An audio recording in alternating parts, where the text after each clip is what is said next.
guys want to watch me play some Deer Days? Well, too bad. I already cleared the main story.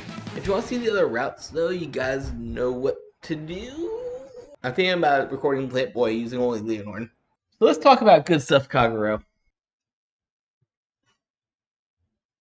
Keter. Since Grand Cracker Drag doesn't have his own Rideline.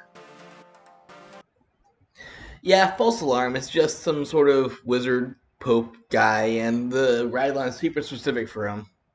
Looks like a cool scrying multi-attack though, so I will talk about him soon. Anyways, that just means we have to make our own. The obvious choice here is to do the Blasted Arc gimmick with Merida and Wingle because that gives you an extra drive check on turn 3.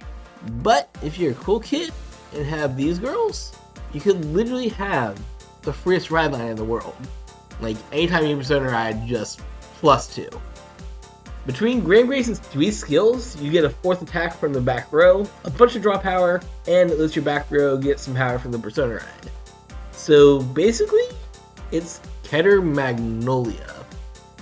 Anyways, like I said, this deck is literally just good stuff Keter. So let's just talk about some of these good pieces.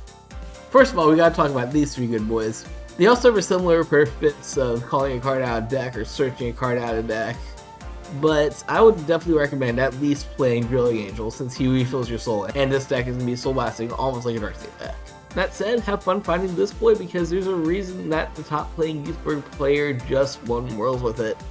It's good. Staying in this grade 2 realm, we got a lot of other fun options. Classic Pentacle lets you scry a card, which is always good, just peeking at top card and either keeping that trigger on top or putting it on bottom and basically staying your deck that way. Also Magus, this is one of our counter charge options. It does have to be boosted and has some stipulation, which kind of sucks, but Bill's Soul gives you counter charge, always good. This also goes in Soul, lets you draw a card when you drive check a trigger. We could run the classic Bed Decay thing here. It does essentially fill up 8 deck slots, which kind of sucks, but CB1, Soul Blast 1 to make a column by thinning the deck, not bad. Just not optimal here because Grand Grace is going to be calling behind itself from insert effect. On hit, spin. On hit, spin. I guess this is, I wasn't originally going to talk about this until I started reading the new cards. When she's placed on rear guard by a card's ability, aka what Grand Grace does, you get the Counter Blast 1, draw a card, and get +5. So it's going to be a 25k beater from back row that lets you draw a card, on top of what Grand Grace is already drawing. Not bad in combo, not sure if we have room for it, but it is basically made for Grand Grace. Why am I talking about all the grade 2s first? It's because I do not have a problem with Toadneck. We will find a way to make her work with a front trigger effect to let you restage your rear guards. Also, she can let you spin more cards, so you get to pretend like you're Gear Chronicle again. While we're talking about grade 3s, here's some other dorks. Lapist, if you somehow have a bunch of counter blasts, is basically a restandard way to drive check triggers. It goes with Hex Warp stuff, but I mean, it's generic, so extra attacks. Speaking of good, you guys, if anyone's seen a Bastion deck in general, you know what he does. If not, pay resources, draw 2 cards, call a card, and he gets +5 if you have a lot of grade 3s. So if you want to make a grade 3 centric build, which you can because you are able to attack the back row, Alden is not a bad pick.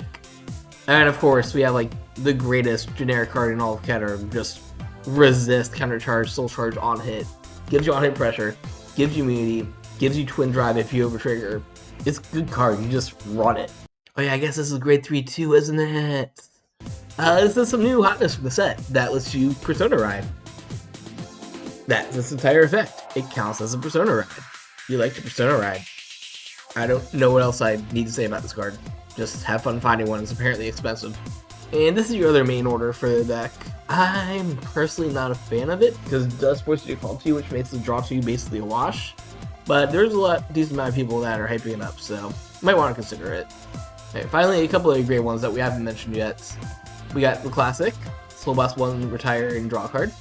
Once again, you are drawing out your face for this deck, so counter charge. This is your 3rd generic counter charge unit for the deck if you are suffering that much. However, she does make you Soul Blast 2, so maybe not the best option there. And wrapping things up, we have more Gear Chronicle, because I don't have a problem with spinning cards back in the deck. It is not a thing that you can stole from Gear Chronicle. Don't worry about it.